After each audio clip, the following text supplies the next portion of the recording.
Jeudi au palais présidentiel, le chef de l'État a donc accordé des audiences.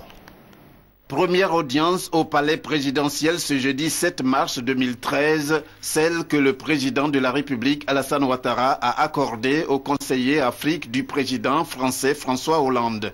Les entretiens ont pour l'essentiel porté sur les questions sous-régionales, notamment la situation au Mali. On a fait un peu le point sur les relations entre la France et la Côte d'Ivoire dans tous les domaines, qui vous savez sont extrêmement riches. Et on a aussi fait un petit point de la situation régionale. Que vous savez que le président Hollande et le président Ouattara sont tous deux très engagés, notamment au Mali. Et donc c'est important de pouvoir échanger un peu d'informations sur tout ce qui se passe dans la région. Le président Ouattara est aussi le président de la CEDEAO. Donc on a fait un tour d'horizon de toutes ces situations régionales. Après le conseiller Afrique du président François Hollande, c'est le président directeur général de la compagnie Corsair qui, à son tour, a été reçu par le président Alassane Ouattara. La compagnie Corsair, à l'instar d'autres, va desservir les Ivoiriens dans le domaine du transport aérien.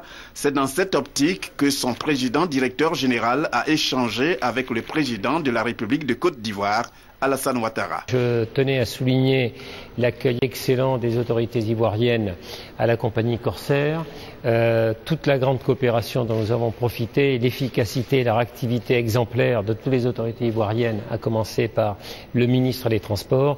Et je crois que le fait que Corsair vienne, c'est un signe de confiance dans la situation actuelle de la Côte d'Ivoire et c'est un signe de confiance encore plus grand dans l'avenir et les perspectives de la Côte d'Ivoire. Et j'ai rappelé à son Excellence, le président Ouattara, donc la Côte d'Ivoire peut compter sur Corsair pour développer le trafic, pour développer le fret, parce qu'il y a des exportations, et pour développer le tourisme, puisque Corsair, c'est aussi le groupe TUI France, qui est le premier groupe de tourisme, de voyage et de tour operating dans le monde, et également sur le marché français. Je crois qu'il a exprimé sa satisfaction de nous voir arriver, de nos tarifs, qui vont permettre quand même de démocratiser le voyage, le transport aérien, pour les Ivoiriens de Côte d'Ivoire, pour la diaspora ivoirienne en France, pour tous les expatriés que vous avez ici, pour développer l'implantation de nouvelles entreprises. Donc je crois que son souhait, ça a été que nous nous développions le plus rapidement possible et que nous augmentions le plus rapidement possible le nombre de vols.